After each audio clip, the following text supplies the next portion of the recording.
o melhor modo de sofrer, tema que faz parte do capítulo 5º do Evangelho segundo o Espiritismo.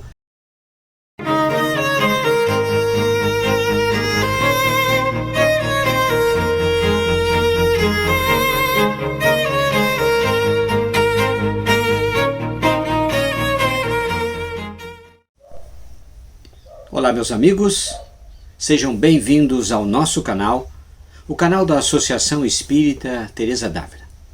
A Associação Espírita Teresa d'Ávila fica localizada na zona norte de Porto Alegre, na Rua Gomes de Freitas 340. É uma associação espírita filiada à Federação Espírita do Estado do Rio Grande do Sul. Meu nome é Rogério e eu sou voluntário da Associação Espírita. O tema da noite de hoje, da nossa explanação evangélica, é o melhor modo de sofrer. Mas antes, vamos passar algumas informações importantes para vocês. As atividades presenciais de nossa Associação Espírita permanecem suspensas devido à pandemia da Covid-19. Portanto, todas as nossas atividades migraram para o sistema online e você pode acompanhar nossas atividades nas redes sociais nos seguintes dias e horários. Segundas-feiras, temos o Evangelho no Lar aberto ao público, das 15 horas às 15h30. Nas terças-feiras, temos os estudos sistematizados da doutrina espírita, iniciando às 20 horas. Quintas-feiras, temos em nosso canal do YouTube, às 20 horas, as explanações evangélicas à luz da doutrina espírita. Nós convidamos você a se inscrever em nosso canal e clicar no sininho para ser informado sobre os novos conteúdos de nosso canal. Deixe também os seus comentários. Sábados pela manhã nós temos também a evangelização para as crianças, os jovens, os adolescentes e também o encontro de pais. Temos também, através da nossa União Distrital Espírita, o atendimento fraterno online em diversos horários. Todas as casas da Zona Norte estão reunidas nesta plataforma. Todas essas informações estão disponíveis em nossas redes sociais. Mas se tiveres alguma dúvida, escreva nos comentários abaixo deste vídeo. Passadas estas informações, meus queridos, vamos fazer uma oração para a qual pedimos que todos mantenham sintonia, para que assim possamos absorver os ensinamentos, os estudos dessa noite e tirar proveito. Elevamos o pensamento então a Deus, nosso Pai, para primeiramente agradecer pela vida e por todas as oportunidades e desafios que Ele coloca em nosso caminho. Pai, abençoe, para que nós possamos escolher o caminho certo, escolher o caminho do bem.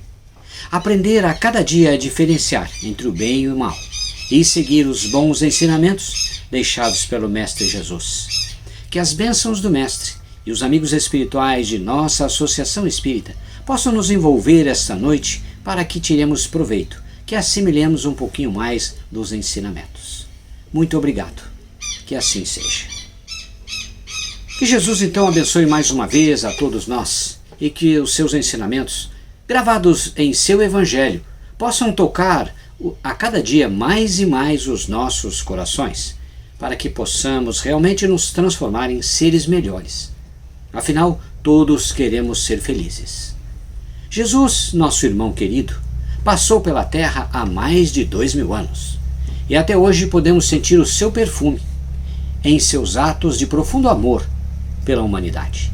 Lembremos sempre que Ele amou e ama a todos nós e que Ele jamais magoou o seu próximo, mesmo quando foi cruelmente maltratado e crucificado. E isto Ele espera de nós, é isto que Ele espera de nós, que nós o amemos e amemos a nosso próximo como a nós mesmos. Jesus feriu sim, meus amigos, profundamente, mas o orgulho e o egoísmo enraizado no ser humano, com o objetivo de auxiliar a humanidade a se libertar de suas más tendências. No estudo de hoje, vamos falar um pouco sobre o melhor modo de sofrer, tema que faz parte do capítulo 5º do Evangelho segundo o Espiritismo, Bem-aventurados os aflitos. Neste capítulo, meus queridos, Kardec nos apresenta os reais motivos e as origens de nossos sofrimentos. E por que devemos lutar com todas as nossas forças para vencer os desafios impostos pelos diversos sofrimentos que nos afligem na caminhada. bem como o seu real significado. Para tanto, recomendamos a leitura atenta de todo este capítulo, o capítulo 5º do Evangelho segundo o Espiritismo. Vamos então ao Evangelho verificar o que Kardec relata. Bem e mal sofrer. Item 18 do capítulo 5º. Quando Cristo disse: bem-aventurados os aflitos, o reino dos céus lhes pertence. Não se referia de modo geral aos que sofrem, visto que sofrem todos os que se encontram na terra, quer ocupem tronos, quer estejam sobre a palha. Mas há poucos sofrem bem, poucos compreendem que somente as provas bem suportadas podem conduzi-los ao reino de Deus. Para avançar no entendimento sobre o bem e o mal sofrer, meus queridos, vamos lembrar algumas respostas dos Espíritos a Kardec durante a codificação, que estão relacionadas ao bem e ao mal, e à verdadeira moral que tem profunda conexão com este tema. Kardec pergunta na questão 629 do Livro dos Espíritos, que definição se pode dar da moral? A moral é a regra do bem proceder, dizem os Espíritos, isto é, de distinguir o bem do mal. Funda-se na observância da lei de Deus. O homem procede bem quando tudo faz pelo bem de todos, porque então cumpre a lei de Deus. Vejamos que a regra simples para nosso desenvolvimento moral é ter como conduta diária a prática do bem. Ainda na questão 630, Kardec pergunta aos Espíritos: como se pode distinguir o bem do mal? E os Espíritos respondem: o bem é tudo o que é conforme à lei de Deus, o mal tudo o que lhe é contrário. Assim, fazer o bem é proceder de acordo com a lei de Deus, e fazer o mal é infringi-la. Simples assim, meus amigos. Nas respostas destas questões, temos alguns pontos importantes a destacar e que merecem nossa atenção e reflexão. Vejamos. Bem. Regra do bem proceder. Ou seja, agir sempre em conformidade com as leis de Deus. Ora, Rogério, onde estão as leis de Deus? Gravadas em nossas consciências. Quando o Pai nos criou, colocou as sementinhas lá, para serem desenvolvidas. O mal. O que é o mal? E o que é fazer o mal? É não observar as leis de Deus e, portanto, fazer o mal. É deixar de fazer o bem, gente. Logo, não fazer nada pode ser interpretado como fazer o mal, uma vez que, não fazendo nada, perdemos a oportunidade de fazer o bem, ou seja, de sermos úteis, meus irmãos. Na questão 631, Kardec pergunta: tem meios o homem de distinguir por si mesmo o que é bem e o que é mal? Sim, respondem os Espíritos, quando crê em Deus e o quer saber. Deus lhe deu a inteligência para distinguir um do outro. Aqui um ponto importante. Deus nos deu a inteligência, meus queridos, logo a condição de usar a razão, e assim fazer escolhas. E uma delas é o dever de buscar conhecer as suas leis, se queremos ser felizes. Estudar a doutrina espírita de forma disciplinada, de forma sistemática, sistematizada, é buscar conhecer as leis de Deus. Agora, ainda na questão 632, Kardec pergunta: estando sujeito ao erro, não pode o homem enganar-se na apreciação do bem e do mal e crer que pratica o bem quando em realidade pratica o mal? Os Espíritos responderam: Jesus disse: vede o que queríeis que vos fizessem, ou não vos fizessem.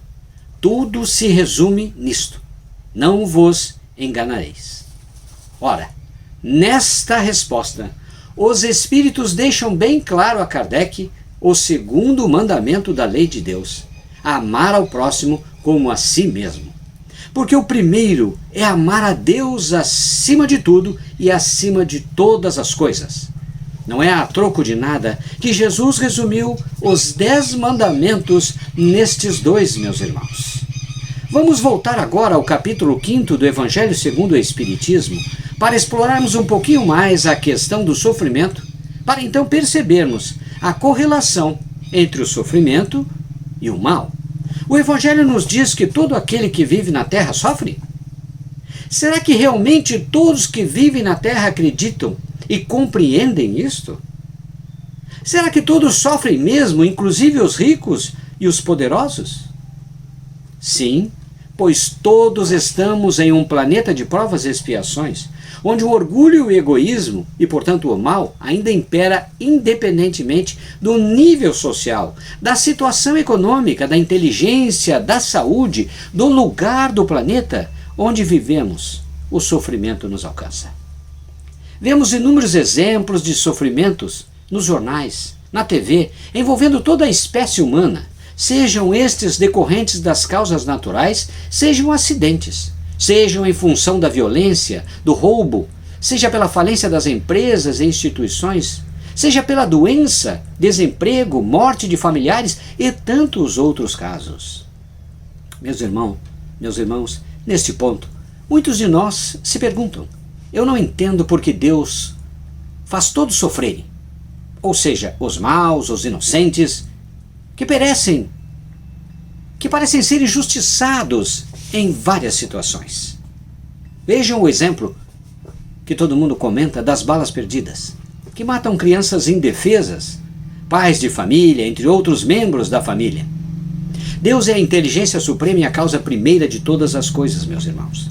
Deus é de fato infinitamente justo e bom, e nos deu a inteligência e o livre-arbítrio para fazermos nossas escolhas na busca da verdadeira felicidade. Nós, ainda imperfeitos e apegados à matéria, olhamos a vida presente como a única vida que temos, e aí nos desesperamos quando algo nos atinge. Vejam como é interessante.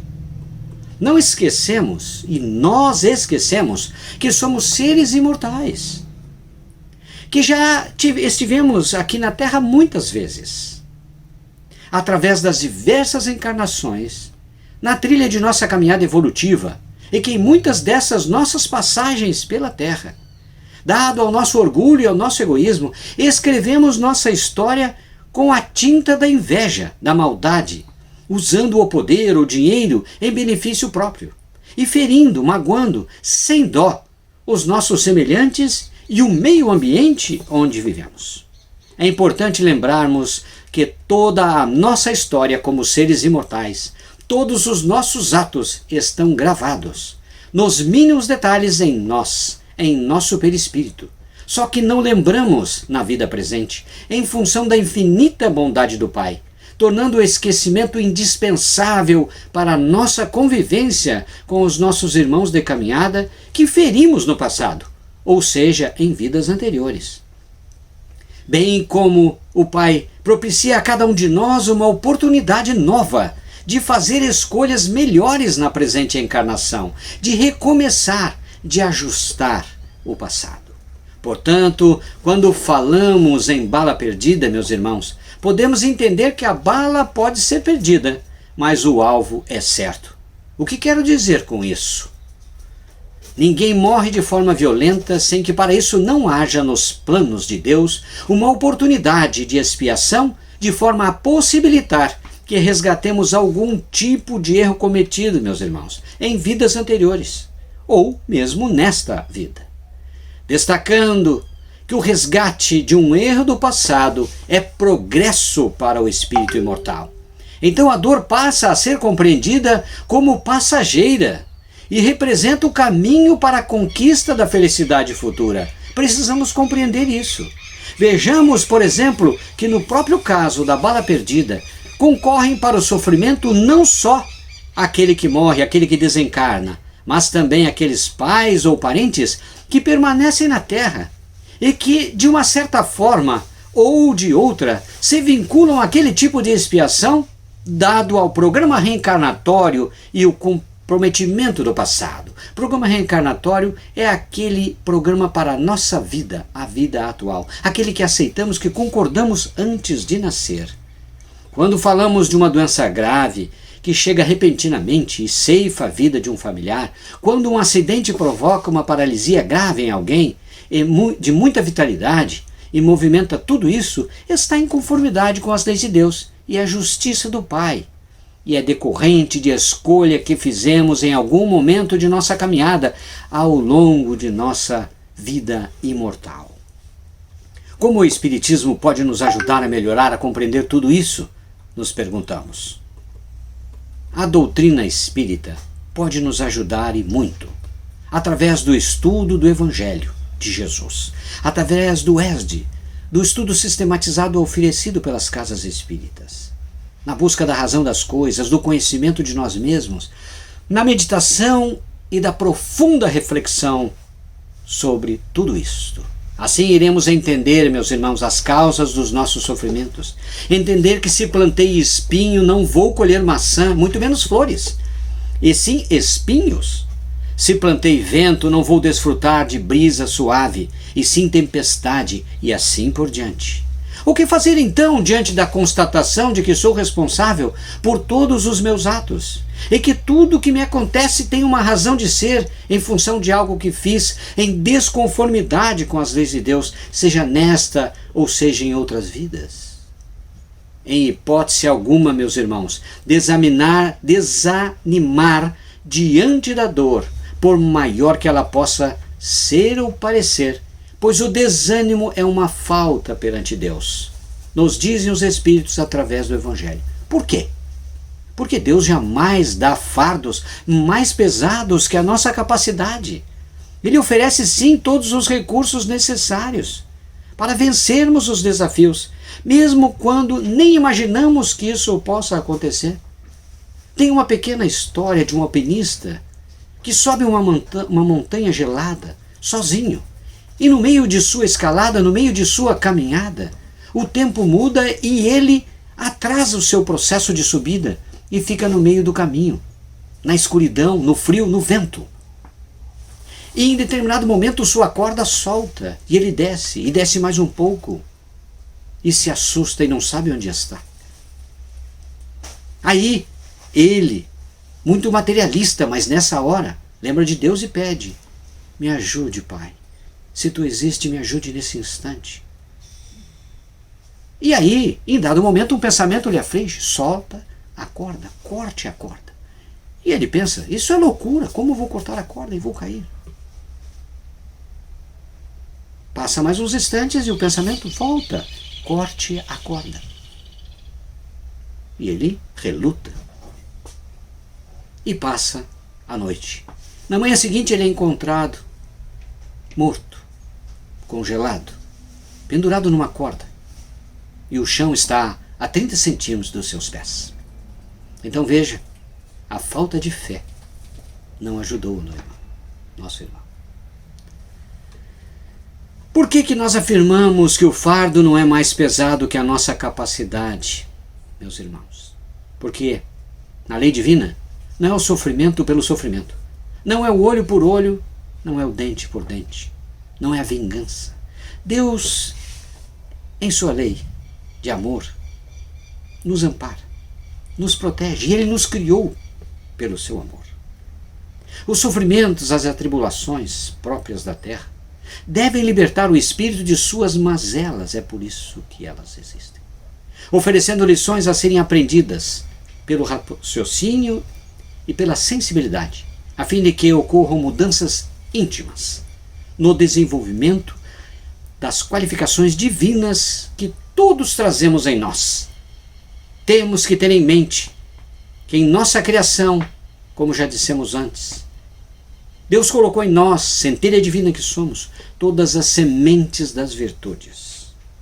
E nós é que as abafamos temporariamente em função dos nossos interesses imediatistas, mas elas irão mais cedo ou mais tarde desenvolver e desabrochar. O que precisamos então?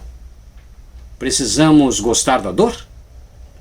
De uma certa forma, sim, responderia, meus irmãos. Precisamos, acima de tudo, de coragem, de fé, humildade, oração, resignação, determinação, perseverança, trabalho no bem para vencermos o sofrimento. Ocupando o nosso tempo, estaremos esquecendo da nossa dor, aliviando a dor dos nossos irmãos, que sofrem mais do que nós. Estaremos assim conquistando a melhor das moedas, que é a felicidade e a simpatia dos espíritos de luz, que nos incentivam a vencer a batalha íntima, diária, em cada um de nós. É importante destacar que algumas dessas batalhas nem os que estão mais próximos de nós as conhecem. Estão em nosso íntimo. São conflitos internos entre a nossa parte sombra com a nossa parte luz. Há muito para fazermos ao invés de nos lamentarmos e culparmos a Deus pelas aflições que nos alcançam. É fato que muitos pensam em até abandonar a vida, porque não acreditam que conseguirão vencer as barreiras. Triste alternativa, meus irmãos, porque todos somos espíritos e espírito não morre. Abandonando a vida, iremos sim nos deparar conosco mesmo em uma condição muito pior nas regiões tristes do plano espiritual. E lá permaneceremos até nos arrependermos da grave falta, meus queridos. Sobre a luta, há uma passagem simbólica no Evangelho que diz o seguinte: o militar que não é mandado para as linhas de fogo fica descontente, porque o repouso no campo nenhuma ascensão de posto lhe faculta. Sede, pois, como o militar, e não desejeis um repouso em que o vosso corpo se enervaria e entorpeceria a vossa alma. Alegrai-vos quando Deus vos enviar para a luta. Não consiste essa luta no fogo da batalha, mas nos amargores da vida, onde às vezes de mais coragem necessitamos do que num combate sangrento. Porquanto não é raro que aquele que se mantém firme na presença do inimigo fraqueje diante de um desafio de ordem moral. Nenhuma recompensa há diante dos olhos dos outros homens por essa espécie de coragem íntima, mas Deus lhe reserva palmas de vitória a uma situação gloriosa em seu íntimo, meus queridos. Aqui nesta passagem fica claro que ao final do bom combate, onde tivermos conseguido dominar os ímpetos da impaciência, da cólera, da revolta ou do desespero, poderemos dizer para nós mesmos, cheio de justa satisfação: fui o mais forte, eu venci a mim mesmo. O que significa bem-aventurados os aflitos? O bem sofrer. O Evangelho nos diz que bem-aventurados os aflitos pode então traduzir-se assim: bem-aventurados que têm ocasião de provar sua fé, sua firmeza, sua perseverança, sua submissão à vontade do Criador. Porque terão centuplicada a alegria que lhes falta na terra, porque depois do labor virá o repouso. Nos diz isso no Evangelho o nosso irmão em espírito Lacordaire. Percebemos então nesta passagem, queridos irmãos, que qualquer que seja a proposta de dor que se apresente para nós, temos que encará-la com confiança e determinação, pois ela é o início da escada que nos levará ao pódio, e todos nós, com certeza absoluta, chegaremos lá mais cedo ou mais tarde. E o pódio aqui é paz, é felicidade, é harmonia. Pergunta que nos fazemos: e aqueles de nós que fogem destes desafios, que não querem enfrentar seus problemas, que não querem conhecer o Evangelho de Jesus, que sempre preferem a vida fácil, o atalho que não aceitam os sofrimentos impostos pela vida, como oportunidade para crescermos em espírito? É possível fugir dos desafios? É possível enganar a Deus e assim ser vitorioso e feliz? Doce ilusão. Definitivamente não. Tem uma pequena história que representa bem esta realidade. Um homem julgava que sua cruz de madeira era muito pesada, meus irmãos. Fazia a jornada da vida entre os demais carregando de má vontade os próprios problemas. Pensava constantemente em como amenizar de forma rápida o seu fardo. E um dia teve a ideia de serrar um pedaço da sua cruz e o fez. Isso o satisfez por certo tempo, até que de novo decidiu: por que não facilitar ainda mais a minha vida? Sou livre para fazer o que bem entendo com minha cruz. E ligando a intenção ao ato, cerrou mais um pedaço. Os anos passaram e muitos pedaços foram cortados ao longo de sua caminhada. Por fim, aquele homem levava uma minúscula cruz. E chegando ao fim da viagem, pararam todos à beira de um penhasco. No outro lado, no lado de lá do penhasco, apareceu um anjo, que deu boas-vindas a todos e instruiu: deponham suas cruzes sobre a fenda. A cruz que cada um carrega é a medida exata para servir de ponte para cá. Mas alerto, cada um só conseguirá atravessar pela própria cruz. O homem olhou a largura da fenda do penhasco, comparou com sua pequena cruz e olhou apavorado para o anjo. Mas este, sereno, lhe disse: que pena, meu irmão, mas sua jornada ainda não terminou. Você deve voltar pelos caminhos onde trilhou e juntar todos os pedaços cerrados, emendá-los e trazer até aqui a sua cruz inteira para transpor a fenda. Que reflexão singela essa história provoca em nós, meus irmãos. Está aí uma lição para todos nós? Afinal de contas, será que em muitas ocasiões de nossas vidas não surgem oportunidades para optarmos em cortar pedaços de nossas cruzes?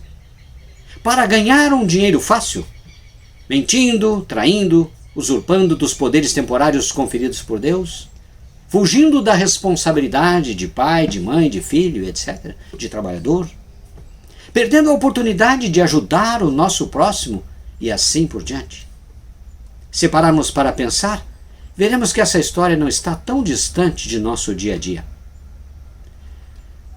Quando o princípio espiritual, meus irmãos, conquistou a condição de exercitar sua evolução através do ser hominal que somos, isto é, da forma humana, adquiriu também o direito de escolher os próprios caminhos, passando a ser uma entidade individualizada, pela sua inteligência e por sua vontade, com a missão de evoluir para conquistar, com as suas experiências, com o seu trabalho, com o seu esforço, os valores divinos do amor, para candidatar-se aos planos sublimes definidos por Deus a cada um de seus filhos.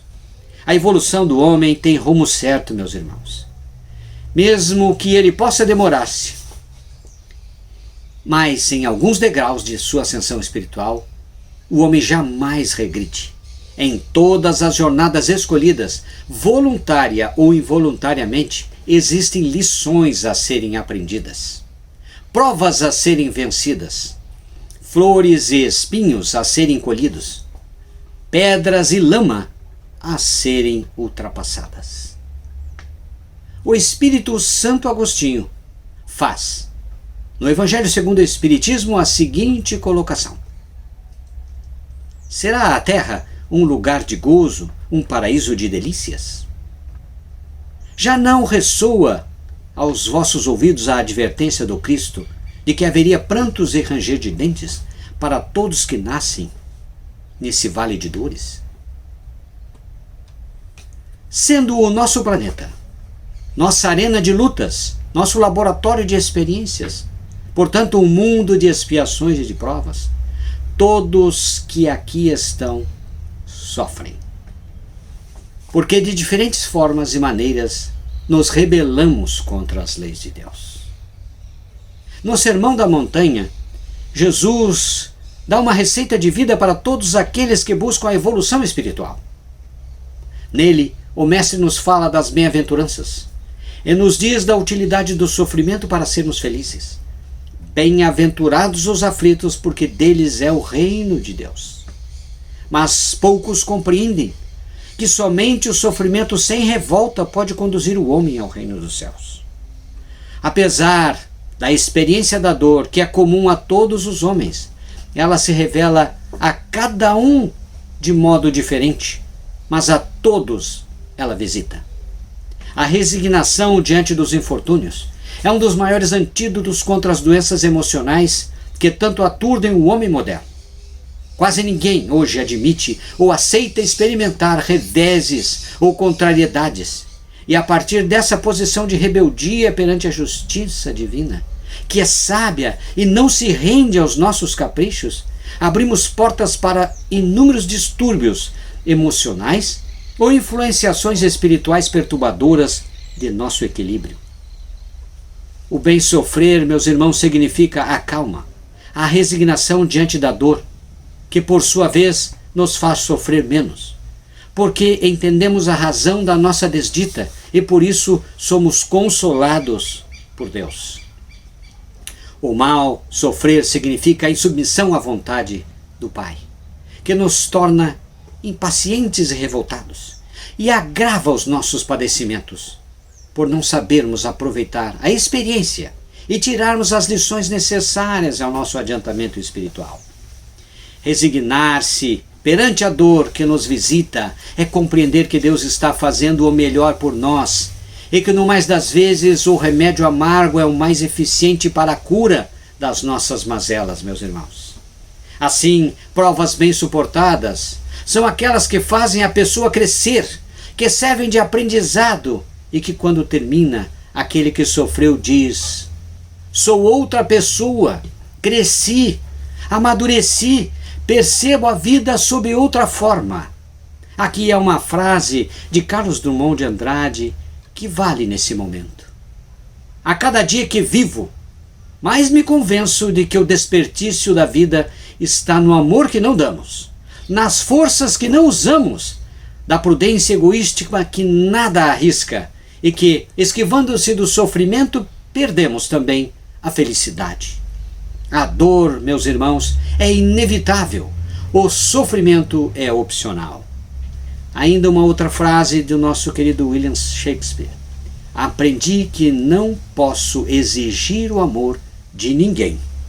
Posso apenas dar boas razões para que gostem de mim e ter paciência para que a vida faça o resto.